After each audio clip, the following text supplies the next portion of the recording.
nadorcity.com.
عبادك وبهيمتك وانشر رحمتك وأحيي بلد المعين.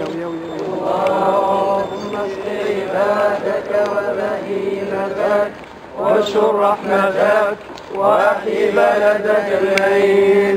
اللهم اسق عبادك وبهيمتك وانشر رحمتك وأحيي بلدك المعين.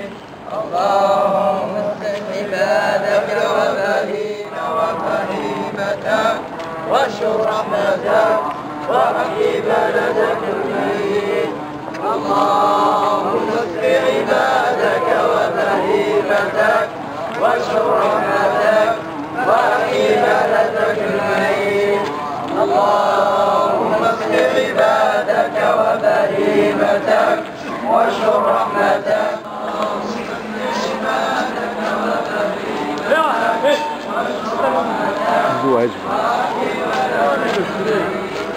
اللهم اسق عبادك وبهيمتك وانشر رحمتك وأحيي بلدك المعين. اللهم اسق عبادك وبهيمتك وانشر رحمتك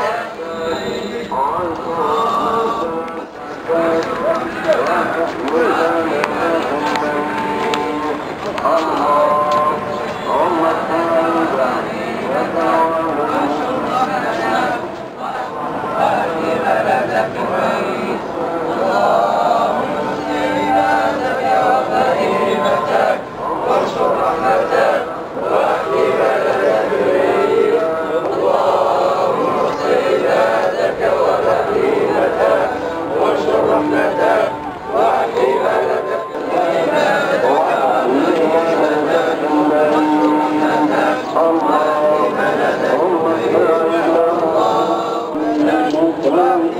وانشر رحمتك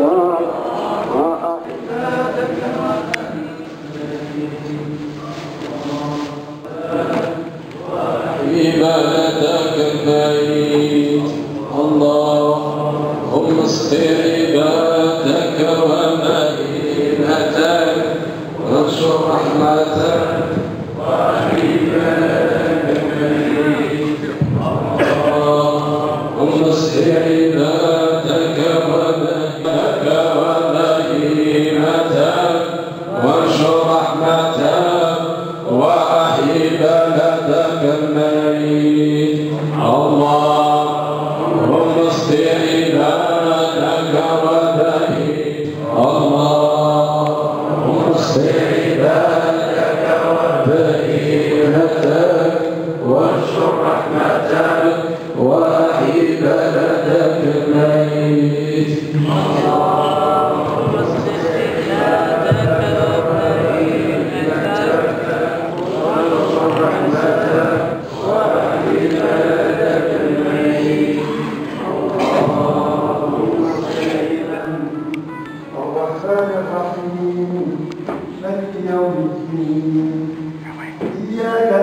وإياك نستعين اهدنا الصراط المستقيم سبحان واهب الخيرات وفارج الكربات سبحانه لله الكريم ورب رحيم ومولى العظيم عما بكرمه ورزقه وإحسانه جميع المخلوقات نشهده تعالى ونشكره ونتوب إليه ونستغفره ونشهد أن لا إله إلا الله وحده لا شريك له ونشهد أن نبينا وحبيبنا وقدوتنا محمد بن عبد الله خاتم الأنبياء وإمام المرسلين وسيد ولد آدم أجمعين صلى الله وسلم وبارك عليه والأخوات في الإيمان اتقوا الله تعالى وأرجعوا وتوبوا إليه فمن رام عزا وفلاحا وطلب خيرا وصلاحا وابتغى رشدا ونجاحا فعليه بتقوى الله. تقوى الله خروج من المظالم ونجاة من المآزق. تقوى الله أمان من الرزايا وسلامة من البلايا. تقوى الله عصمة من الفتن ونجاة من المحن. ألا إنما التقوى هي العز والكرم وحبك للدنيا هو الذل. لماذا هذه النعم؟ لتكون لنا عونا على طاعته والتقرب إليه سبحانه. لكن العباد إذا غيروا الطاعة بالمعصية، إذا غيروا الحق بالباطل، إذا غيروا المعروف بالمنكر، غير الله سبحانه عليهم الغنى بالفخر والعزة بالذلة والمهانة والقوة بالضعف والهزيمة والعلم بالجهل والأمن بالخوف والسعادة بالقلق والاضطراب والنعم بالنقم والخزي بالجد والمطر بالقحط والخير بشدة المحن. هذه سنة الله في خلقه، فلم ينزل بلاء من الله إلا بذنوب العباد وتقصيرهم وإعراضهم عن ربهم وإقبالهم على شهواتهم. اسمع، يقول الله الكريم: وما أصابكم من مصيبة فبما كسبت أيديكم ويعفو عن كثير. وما ابتلي المسلمون اليوم بقلة الأمطار وتأخرها عندنا نحن وانتشار الجدب والقحط وغلبة الجفاف والمجاعة والفقر في بقاع كثيرة من العالم إلا بسبب الذنوب وانتشار المعاصي بينهم وعموم المنكرات في مجتمعاتهم. ولم يرفع ما هم فيه من شدة وبلاء وجذب وقحط وعناء إلا بتوجههم الصحيح إلى ربهم وعودتهم الحميدة إلى دينهم وكثرة توبتهم واستغفارهم لربهم من تقصيرهم. أخي المسلم، أختي المسلمة، استغفر الله، أستغفر الله العظيم، أستغفر الله العظيم، أستغفر الله العظيم. لقد أنزل الله تعالى هاتين الاثنين على الأرض. هذه الأرض أنزل الله عليها غيثين شي دخول الصغير يجمعوا النصارى. غيث واحد وهو الذي نطلبه الآن وهو المطر، لكن هناك غيث مهم جدا يجب أن ننتبه إليه، وهو الغيث الأول الذي علينا أن نهتم به، وهو غيث القلوب، غيث الأرواح، غيث القرائح، غيث النفوس. ما هو هذا؟ هو هذا القرآن، هو هذا الوحي، هي هذه السنة التي أنزلها الله تعالى على نبيه محمد صلى الله عليه وسلم وبلغها الصحابة ووصلت إليه.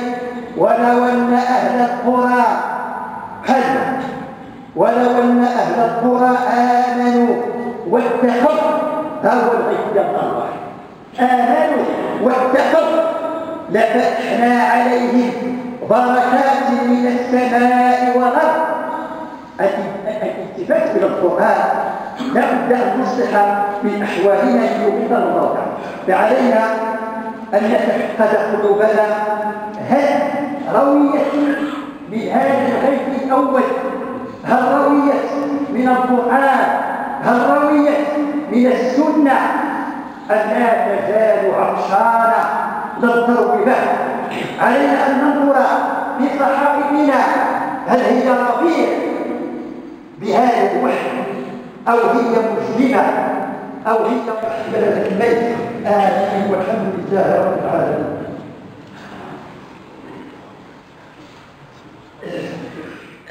واشكر رحمتك وأحيي بلدك الميت.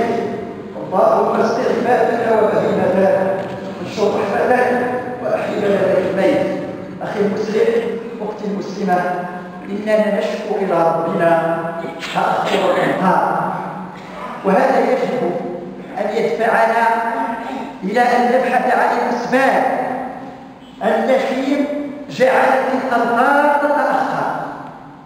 لأن الداء إذا أردت أن تستقصده وتقضي عليه لابد أن تبحث عن الأسباب. مثلا الطب تكتشف سبب الداء، سبب المرض، لابد أن نعرف الأسباب.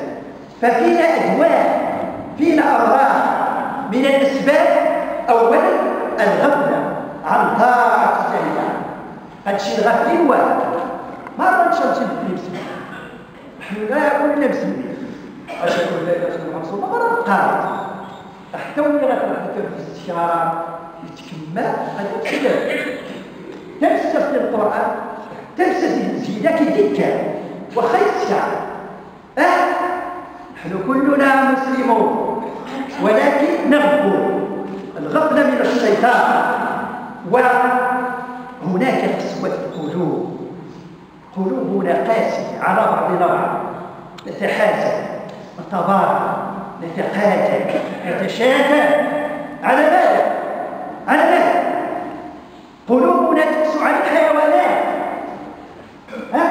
قلوبنا تقسو حتى على الحيوانات. شوف يقول سكارو غاسني مسقال يكساني غاسني ريال غاسني. شوف يا ستي قلوبنا تقسو حتى على البيئة.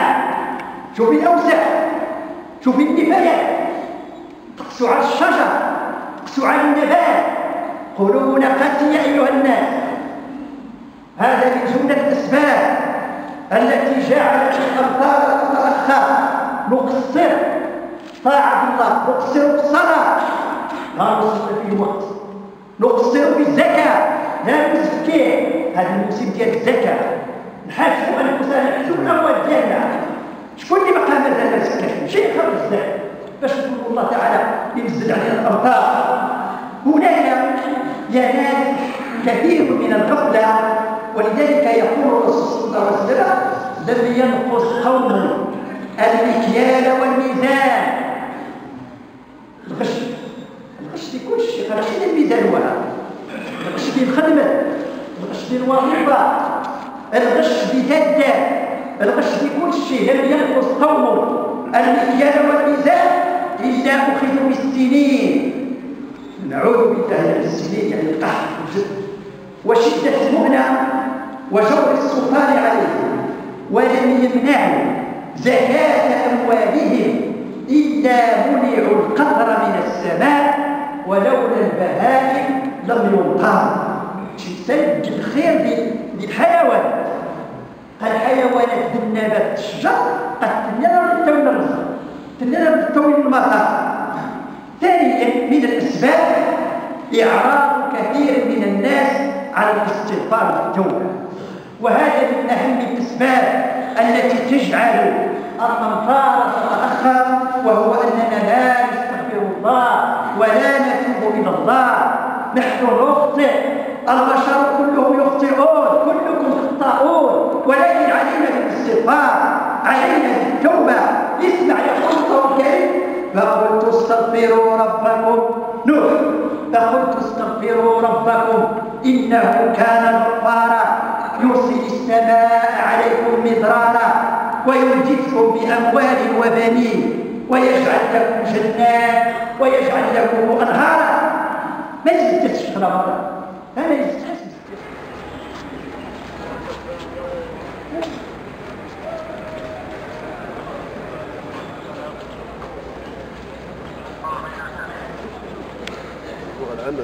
راح نحكي عنه.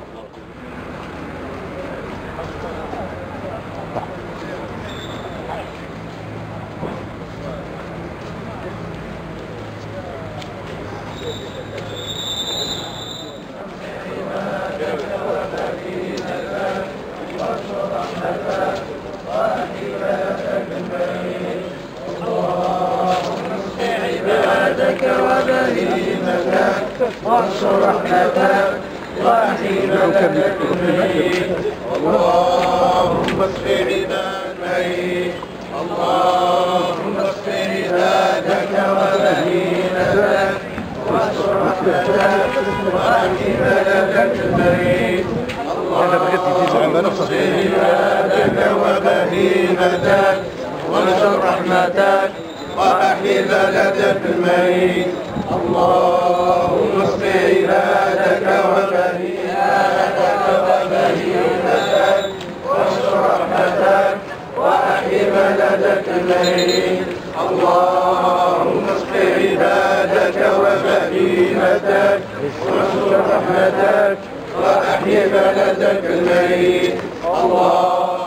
وأحيي بلدك الميت.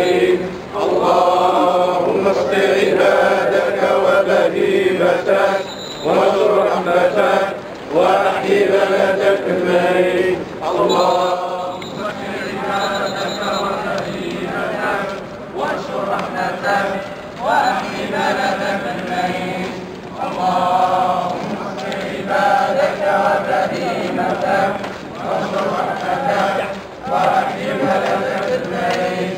اللهم اسق عبادك وبهيمتك وانصر رحمتك وأحيي بلدك الميت.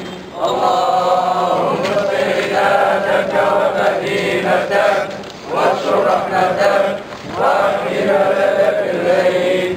اللهم اسق عبادك وبهيمتك وانصر رحمتك وانصر رحمتك وأحيي بلدك الميت. اللهم اسق عبادك وانصر رحمتك وأحيي بلدك الميت. لله رب العالمين الرحمن الرحيم مالك يوم الدين إياك نعبد وإياك نستعين اهدنا الصراط المستقيم صراط الذين أنعمت عليهم غير المغضوب عليهم ولا الضالين. آمين. اللهم أسقنا الغيث ولا تجعلنا من القانطين. القانتين. آمين. اللهم اسقنا الغيث ولا تجعلنا من القانتين. آمين. اللهم اسق عبادك وبهيمتك. آمين. رحمتك. آمين. بمجدك الميت. آمين. اللهم اغثنا. آمين. اللهم اغثنا. آمين. اللهم اغثنا. آمين. غيثا نافعا. غيثا نافعا. عاجلا غير آجل. عاجلا غير آجل. يا ارحم الراحمين يا رب العالمين. اللهم جنبنا الفواحش والفتن. اللهم جنبنا الفواحش والفتن ما ظهر منها وبطن. اللهم اجعل بلدنا هذا وسائر بلدان المسلمين آمنا مطمئنا يا ارحم الراحمين يا رب العالمين. اللهم اشف خطوات الجميع. اللهم اجعل سعينا مشكورا. اللهم اجعل سعينا مشكورا.